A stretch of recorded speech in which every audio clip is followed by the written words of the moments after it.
हाँ जी, जब मैं वाइवा लूंगा तो जाहिर है चीज़ें आपको पता होनी चाहिए।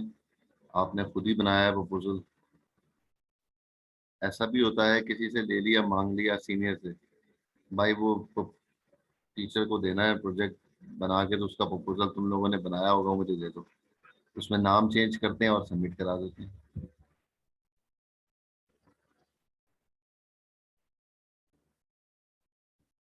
कहते हैं जो चलते फिरते प्रपोजल देते हैं ना, वो पूरे सेमेस्टर परेशान रहते हैं।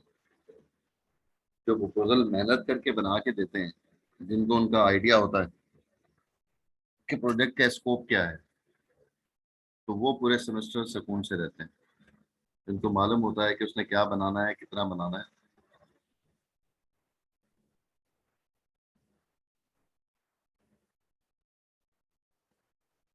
तो आप लोग अपने आप को खुद है जो है वो डिग्रेड करते हो। जब वो दूसरा बंदा प्रोजेक्ट बना सकता है तो आप भी प्रोजेक्ट बना सकते हो। ये मतलब सारे काम कर सकते हैं, लेकिन काम करने के लिए स्टेप्स चाहिए होते हैं। पहला स्टेप कैसे होगा, दूसरा स्टेप कैसे होगा। एकदम तो कुछ काम नहीं हो जाएगा ना। बहुत मशहूर कहावत है, बार बार हर जगह पर जो है लोग इस्तेमाल करते हैं। चाइना जाने के लिए भी पहला कदम तो रखना ही पड़ेगा। ठीक है, तो बहुत ही मतलब सदियों पुरानी जो है ये कहावत है। इस वक्त ट्रैवलिंग बहुत मुश्किल होती थी, तो किसी को कहना हो ना कि जो है वो चाइना चले जाओ, तो वो सुन के ही बंदा हैरान हो जाएगा।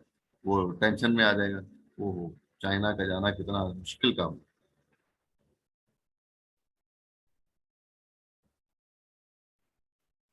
लेकिन जब आप कहते हैं कि ठीक है जी, पहला कदम रखते हैं, देखते हैं, कोशिश करते हैं, तो जो लोग पहला कदम रखते हैं वो उसमें कामयाब हो जाते हैं, पहुंचने में कामयाब हो जाते हैं। और इसी से मिलते जुलती जो है वो आपके वीएलएम में भी जो है वो खालिद खान ने जो है वो एक स्टोरी आपको सुनाई होगी, जो एक छोटा सा नॉवेल है, हु मूव्ड माई चीज। पढ़ा हुआ है आपने? यस सर, मूवी देखी थी। Yes sir. Yes sir. Hmm. तो उसमें भी ऐसा ही है, जो जुस्सुजू करता है वो कामयाब हो जाता है। और जो सिस्टम को कोसता रहता है, जो सिस्टम के खिलाफ बात करता रहता है, उसके अंदर नेगेटिव थिंकिंग होती है, तो वो बेचारा जो है मारा जाता है।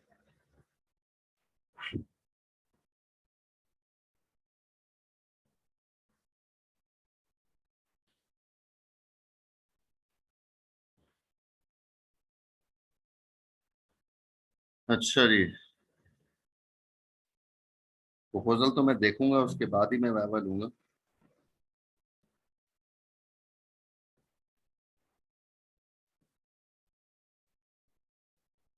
अभी जो है वो अगर मैं वाइवा लूंगा, थोड़ा सा टाइम मेरा जाया होगा, मुझे टॉपिक कवर करना है। तो उसका वाइवा का टाइम मैं आप लोगों को बता दूंगा इंशाल्लाह। कुछ क्लासेस मंडे से स्टार्ट होने जा रही हैं। हो सकता है उसमें आपके भी कोर्सेज हों, लेकिन अभी सीए की क्लास हमने ऑनलाइन नहीं रखी है, वो अगले हफ्ते रखेंगे, उससे अगले हफ्ते। तो उसका शेड्यूल मेरा ख्याल है आज नहीं तो कल सुबह जो है वो फेसबुक पर नोटिस बोर्ड पर लगा दिया जाएगा।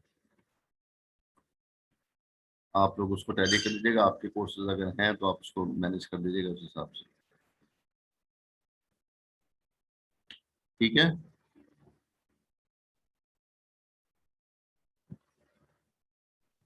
सर हमें ठीक है कैसे सर। पता चलेगा हमारी क्लास ऑनलाइन होगी, मतलब नोटिस वगैरह कहीं मिल जाएगा या मैसेज आ जाएगा?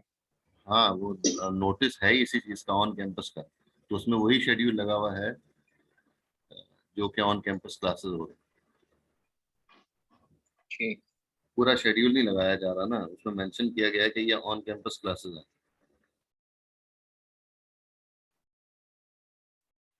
बाकी जो कोर्सेज हैं वो तो सर आपके जो है वो घर से ही आप ले रहे होंगे, ऑनलाइन ही हो रही है क्लासेस।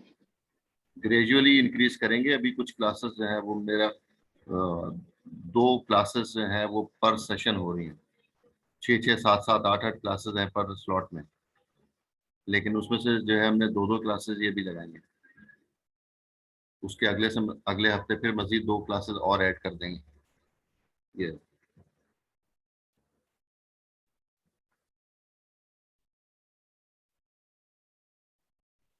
ठीक है जी, आपने ये चैप्टर पढ़ा है?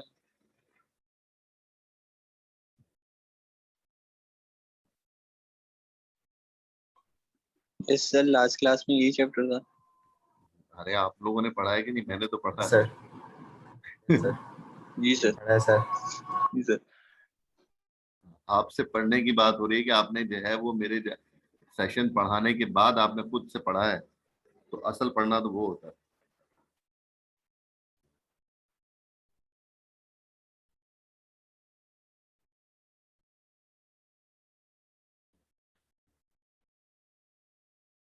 अच्छा जी, ये हमने जो डिस्कस किया था कि हम जो कंप्यूटर सिंपल से कंप्यूटर डिज़ाइन करने जा रहे हैं, उसमें ये बेसिक रजिस्टर्स हैं जो हम प्रोसेसर रजिस्टर कहलाते हैं एक्चुअली, जो प्रोसेसर के अंदर मौजूद होते हैं।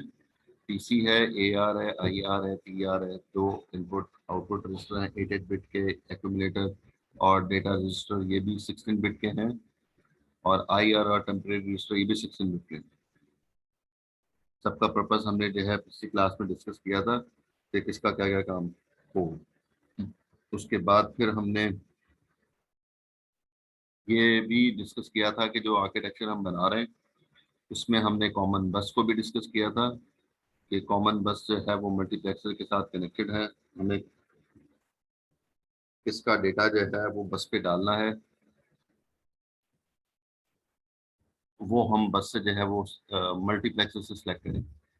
हर एक का नंबर दिया हुआ है कि 0 सेलेक्ट करेंगे तो क्या होगा, 1 सेलेक्ट करेंगे तो क्या होगा, 2 सेलेक्ट करेंगे तो क्या होगा।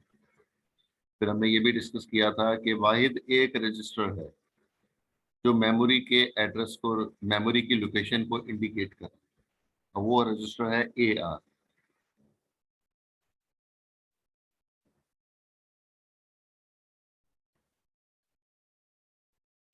ठीक है, हमने पिछली क्लास में डिस्कस किया था कि वाहिद एक ही रजिस्टर AR है जो कि मेमोरी के लोकेशन को इंडिकेट कर रहा है। मेमोरी के किस लोकेशन पर डेटा स्टोर करना है, किस लोकेशन पर, ये AR में पड़ा हुआ होगा। मेमोरी की किस लोकेशन पर डेटा स्टोर करना है वो AR बताएगा। डेटा स्टोर कहाँ से करना है, ये डेटा यहाँ से आएगा बस से। किस जगह पर स्टोर करना है, जब राइट उसका इनेबल हो जाएगा। ऐसे ही जब रीड करना है मेमोरी की किसी लोकेशन से, तो AR बताएगा कि मेमोरी की किस लोकेशन से जो है वो डेटा रीड करना है, और वो रीड करने के बाद जो है वो बस पर शिफ्ट हो जाएगा जब मैं मल्टीप्लेक्सर से 7 सेलेक्ट करूंगा। इसी तरह से पीसी है, डेटा रजिस्टर है, और एक्यूमुलेटर रजिस्टर हमने खास तौर पे ये बताया था कि ये वाहिद ऐसा रजिस्टर है जिसके बस से जो है वो डेटा AC में शिफ्ट नहीं हो सकता। हम हमारे पास कोई सूरत नहीं है इसके आर्किटेक्चर में कि डेटा बस से, ये डेटा बस है, ये पूरी डेटा बस है, इधर से डायरेक्टली मैं जो है वो एक्यूमुलेटर में डेटा लोड नहीं करवा सकती। हमारे पास कोई ऑप्शन मौजूद नहीं है।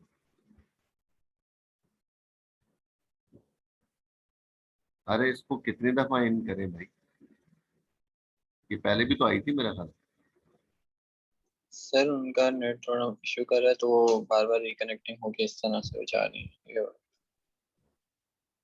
अरे लड़की क्या हो रहा है तुम्हें, हैं? कभी आ रही हो कभी जा रही हो।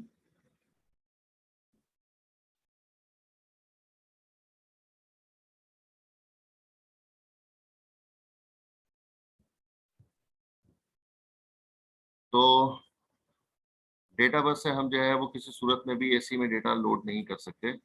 तो उसके लिए 3 तरीके से हमने बताया था, या तो DR से हम डेटा डाल सकते हैं AC में, या इनपुट से जो है वो हम AC में डेटा डाल सकते हैं। इनपुट मतलब यूजर से, इनपुट डिवाइस से होगी तो वहां पर यूजर जो है वो उसमें इनपुट देगा तो एक्यूमुलेटर में डेटा आ जाएगा। और तीसरा जो है वो AC से ही वापस रिटर्न होके AC में आ जाए। तो ये 3 तरीके हैं AC में डेटा लोड करने के लिए। फिर ये सिलेक्टर्स हैं या कंट्रोल सर्किट कहलाते हैं, जो कि मैं कह रहा था जिस तरह से मेमोरी में रीड और राइट है, ये कंट्रोल सर्किट होगा। इसी तरह से लोड, इंक्रीमेंट, क्लियर है, तो काफी सारे रजिस्टर में लोड, इंक्रीमेंट, क्लियर मौजूद है, लेकिन जो है वो जब मैं IR रजिस्टर की बात करता हूँ, इंस्ट्रक्शन रजिस्टर की बात करता हूँ, तो उसमें सिर्फ लोड है, क्योंकि ये वो रजिस्टर है जो कि माइक्रो ऑपरेशन लोड होके आते हैं। इसमें मेमोरी से इंस्ट्रक्शन उठेगी और इंस्ट्रक्शन रजिस्टर में जो है वो लोड हो जाएगी। तो इसमें जो है वो सिर्फ लोड का ऑप्शन है कंट्रोल सर्किट। इसमें ना तो इंक्रीमेंट मुझे करवाना है, इंस्ट्रक्शन में इंक्रीमेंट थोड़ी होगा, और इसी तरह से जो है वो क्लियर, तो इंस्ट्रक्शन रजिस्टर को मुझे क्लियर करने से कुछ नहीं होगा, कोई ऐसा ऑप्शन मौजूद ही नहीं है, या हमें ज़रूरत ही नहीं है कि हम इंस्ट्रक्शन रजिस्टर को क्लियर कर दें। नई इंस्ट्रक्शन आनी है, उसके ऊपर ओवरराइट हो जाएगी, तो इसलिए पुरानी इंस्ट्रक्शन डिलीट हो जाएगी, नई इंस्ट्रक्शन ओवरराइट हो जाएगी। इसी तरह से टेम्परेरी रजिस्टर में तीनों कंट्रोल सर्किट मौजूद हैं, लोड, इंक्रीमेंट, क्लियर। आउटपुट में सिर्फ लोड की जरूरत है, इनपुट में लोड और इंक्रीमेंट और क्लियर किसी चीज की भी जरूरत नहीं, क्योंकि यूजर इनपुट अप्लाई कर रहा है इसमें। ये हमने पिछली क्लास में डिस्कस किया था।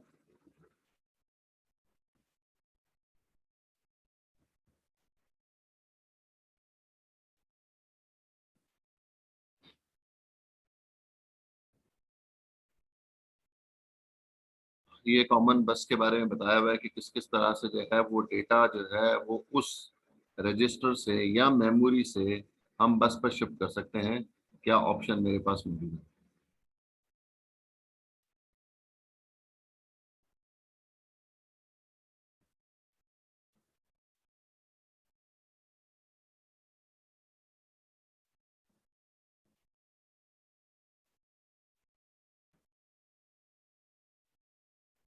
फिर उसके बाद हमने कहा था कि हमारे पास जो इंस्ट्रक्शन है इस सिंपल कंप्यूटर में तीन तरह की इंस्ट्रक्शन हम डिस्कस कर रहे हैं।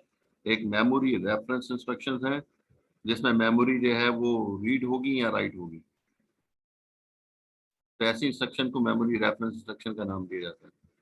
और उसके जो है वो इंडिकेशन भी हमने बताई थी कि वो 7 नहीं होगा, ऑपकोड जो है उसका 7 नहीं हो सकता।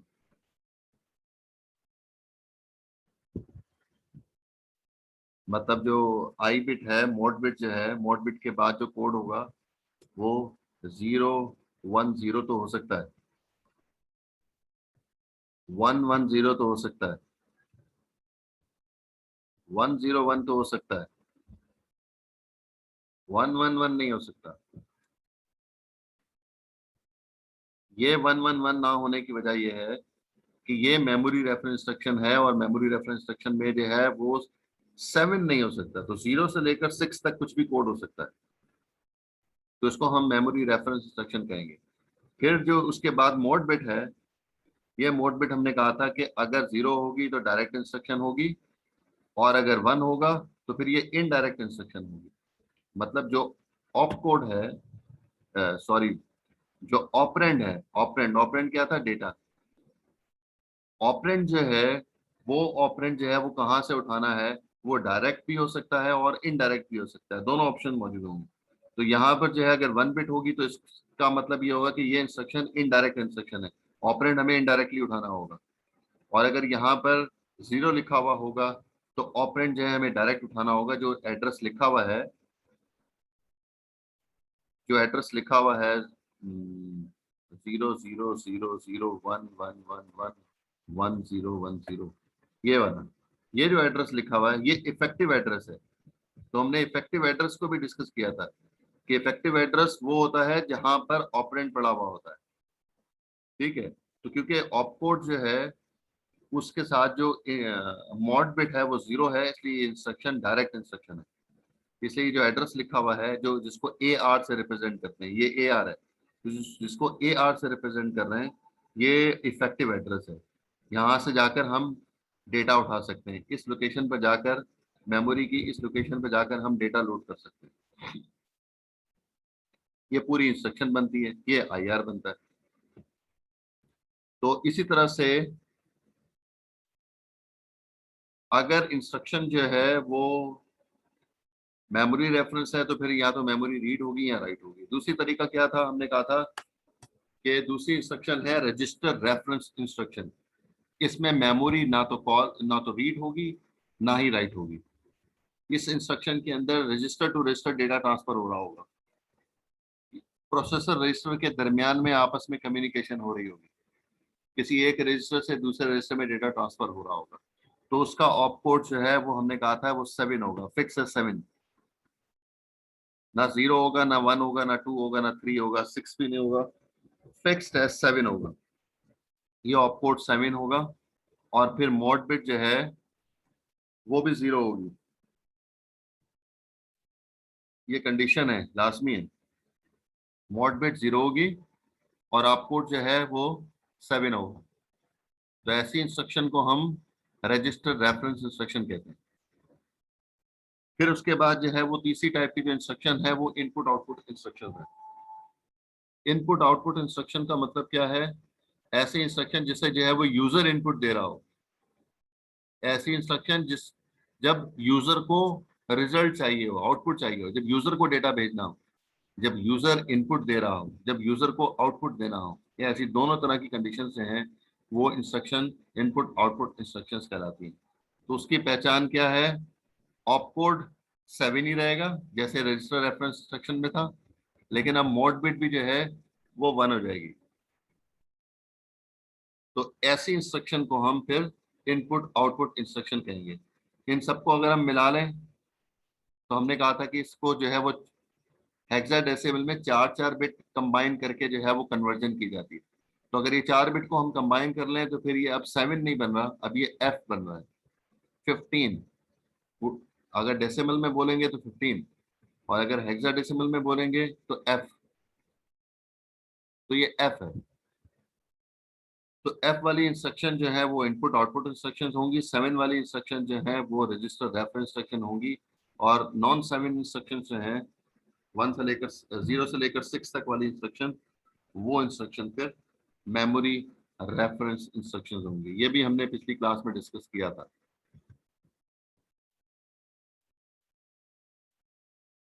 और इस स्लाइड को भी हमने डिस्कस किया था कि जो है ये स्लाइड आप यहां तक आप पढ़ के आएंगे।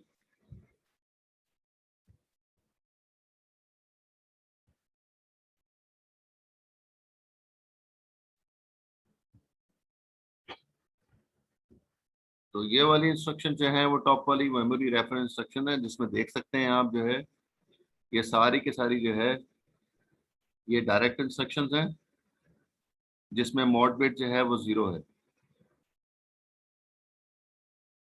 और ये सारी की सारी इंस्ट्रक्शन जो है ये इनडायरेक्ट इंस्ट्रक्शन है, जिसके अंदर मॉड बिट 1 है मेमोरी रेफरेंस। ये सारी की सारी मेमोरी रेफरेंस इंस्ट्रक्शन है, जिसमें मेमोरी या तो रीड हो रही है या फिर राइट हो रहा है, दोनों में से कोई एक काम लाजमी हो रहा हो।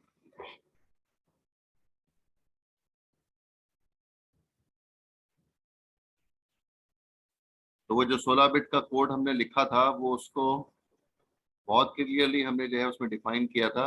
अभी भी जो है वो एग्जांपल दी है कि अगर मुझे जो है वो लिखना है स्टोर एक्यूमुलेटर STA, तो 3 लिखना है, तो अगर डायरेक्ट इंस्ट्रक्शन लिखनी है तो मॉड बिट 0 हो गई, और 3 लिखना है तो फिर 011 आ गया। ये 4 बिट का कोड हो गया। बाकी किस लोकेशन पे स्टोर एक्यूमुलेटर, एक्यूमुलेटर को स्टोर कहाँ पे करना है, मेमोरी की किस लोकेशन पे करना है, तो ये तो जिस लोकेशन पे स्टोर करना होगा वो एड्रेस आ जाएगा। वो कुछ भी हो सकता है, इस तरह का कुछ भी हो सकता है, इसलिए उसने जो है वो क्रॉस क्रॉस क्रॉस कर लगाया हुआ है। तो क्रॉस का मतलब नहीं है, इसका मतलब ये है कि डोंट केयर, कुछ भी हो सकता है,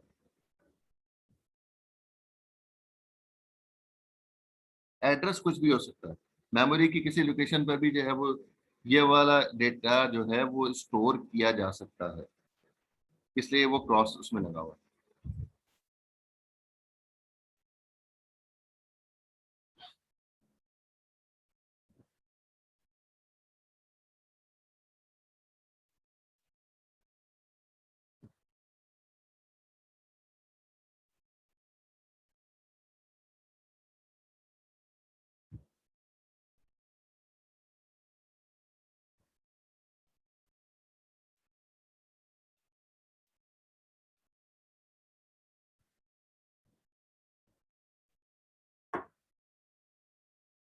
तो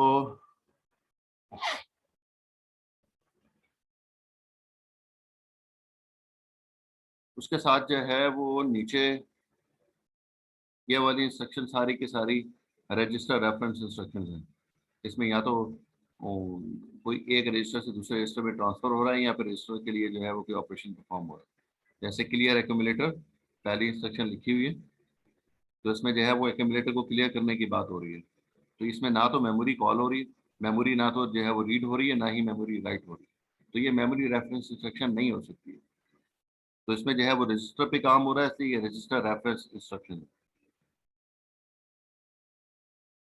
इसी तरह से जो है वो हम सर्कुलेट की बात कर रहे हैं, इसी तरह से इंक्रीमेंट की बात कर रहे हैं, इसी तरह से जो है एक्यूमुलेटर के वैल्यू जो है वो देखकर जो है वो कंडीशन अप्लाई कर रहे हैं। तो ये सारी की सारी इंस्ट्रक्शन जो है ये रजिस्टर रेफरेंस इंस्ट्रक्शन है।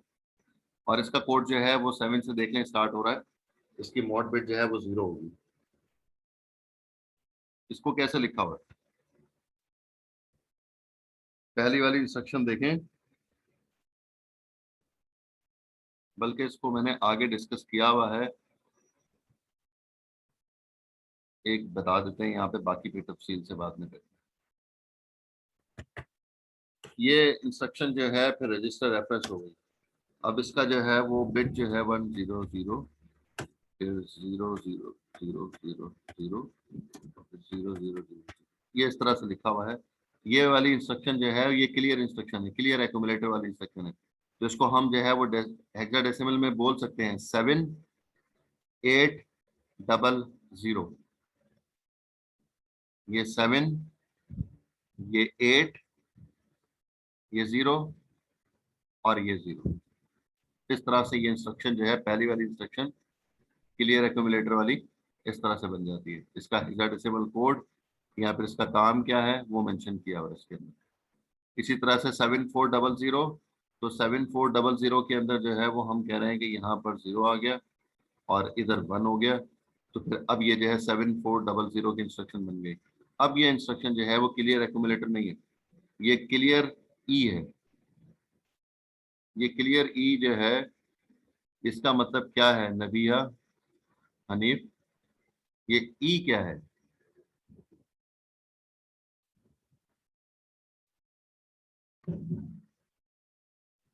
नबिया, आपको मेरी आवाज आ रही है?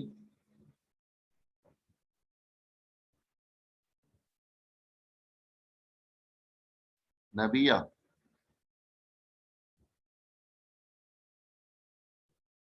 वाह,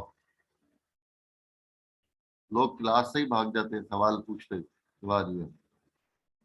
निशान,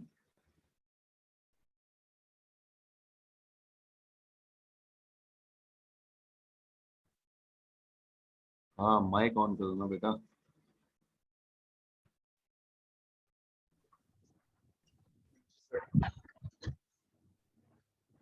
सर हाँ आवाज आ रही है?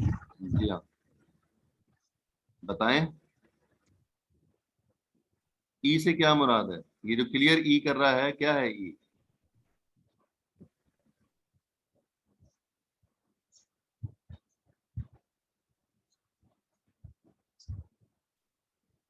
जल्दी भाई।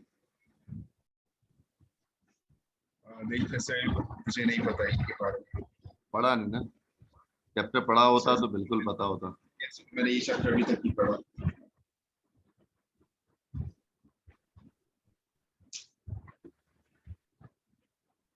अब्दुल वहाब, जी बा, सर। बाकी लोग चैट पे क्यों नहीं लिख रहे भाई? ई से क्या मुराद है? सीएलई क्या होगा? सर क्लियरली इसके अंदर क्लियर हो रहा है ई, जहाँ पे जिस रजिस्टर में हमारे पास इंक्रीमेंट हो रहा हो, यहाँ पे जो 0 आर्गुमेंट दे रहा ई कहाँ पर होगा, क्या चीज है ई? हो। चैप्टर 4 में डिस्कस किया, फिर चैप्टर 5 में आके दोबारा डिस्कस किया, दोनों में जो है वो डिस्कस किया। हमने जब शिफ्ट ऑपरेशन परफॉर्म किए थे, फिर उसके बाद अर्थमेटिक शिफ्टिंग देखी थी, तो उसमें भी देखा था कि ई का क्या काम है। और अभी भी जो है जब हमने आर्किटेक्चर को डिस्कस किया, क्लास में किसी ने भी जवाब नहीं दिया मुझे। अभी जब हमने आर्किटेक्चर देखा था,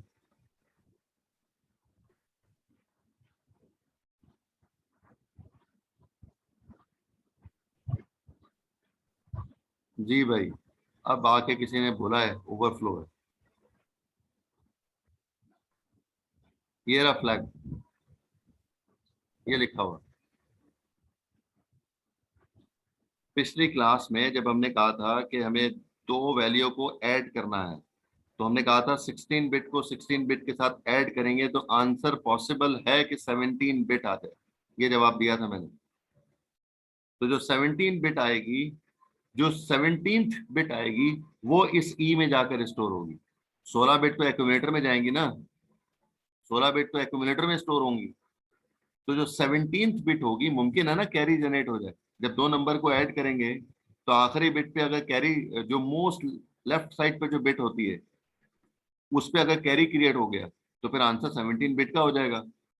तो आंसर जो है जब 17 बिट का होगा तो 17 बिट कहीं तो स्टोर करनी होगी, तो वो यहाँ स्टोर होगी।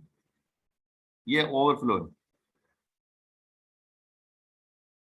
तो जब हमें जो है वो रिजल्ट को हमने स्टोर करवा दिया, तो जब रिजल्ट को स्टोर करवा दिया तो एक्यूमुलेटर को तो क्लियर कर लेंगे, लेकिन ओवरफ्लो को क्लियर कैसे करेंगे? तो उसकी कमांड है वो कि हम इस ओवरफ्लो को क्लियर कब करेंगे। ये फ्लैग है, एक बिट का फ्लैग होता है। या फिर इसके आर्किटेक्चर में जाएंगे, मजीद ई में क्या लगा हुआ है, तो उसमें एक फ्लिप फ्लॉप लगा हुआ है, सिंगल फ्लिप फ्लॉप लगा हुआ है, जो कि एक बिट को स्टोर कर रहा होगा।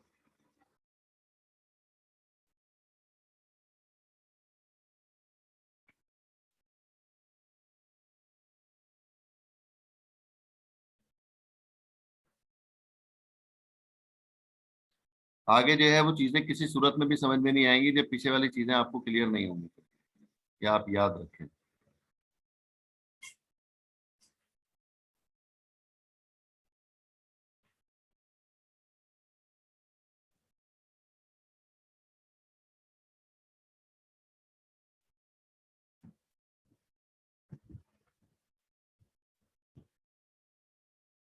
ये उसी चीज को दोबारा एक्सप्लेन कर रहा है जो मैंने अभी आपको डिफाइन किया,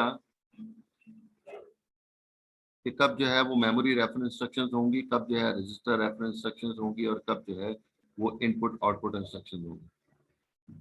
मेमोरी रेफरेंस में डायरेक्ट और इनडायरेक्ट इंस्ट्रक्शंस हो सकती हैं। फिर रजिस्टर रेफरेंस इंस्ट्रक्शंस हैं, उसका ऑपकोड भी बताया हुआ है, कौन कौन सी इंस्ट्रक्शन उसमें मौजूद है। इसी तरह से जो है वो इनपुट आउटपुट इंस्ट्रक्शंस के बारे में भी बताया हुआ है कि कौन कौन सी इंस्ट्रक्शन इनपुट आउटपुट की हो सकती है और उसका कोड क्या होगा। तो सवाल आप लोगों का यहाँ तक?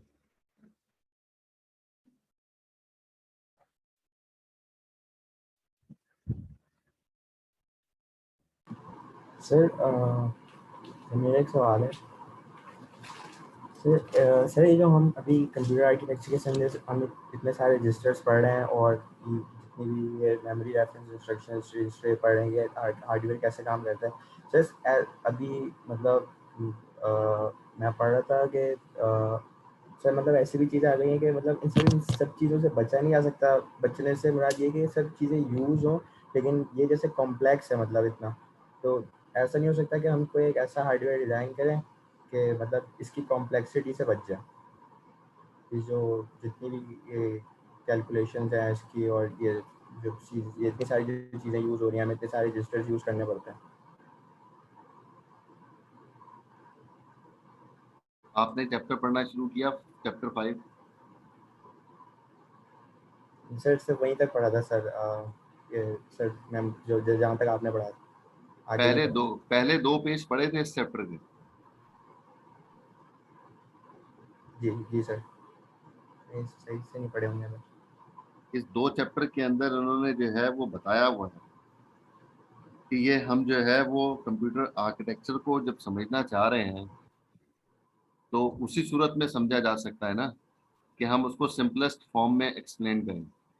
तो सिंपलेस्ट फॉर्म में एक्सप्लेन करने का मतलब ये है कि उसके अंदर चीज़ें कम से कम हो। तो हमने जो है वो इसके अंदर जो प्रोसेसर बनाने जा रहे हैं उसमें सबसे कम से कम चीज़ें रखने की कोशिश की है। एक एक्यूमुलेटर है, प्रोसेसर रजिस्टर एक है,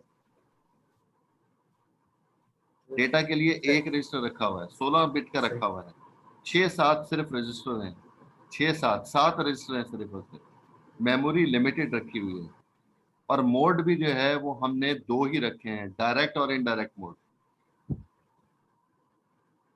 तो कहीं जो है वो 50-50, 60-60 मोड होते हैं जब आप इसके जो है वो आर्किटेक्चर को पढ़ेंगे।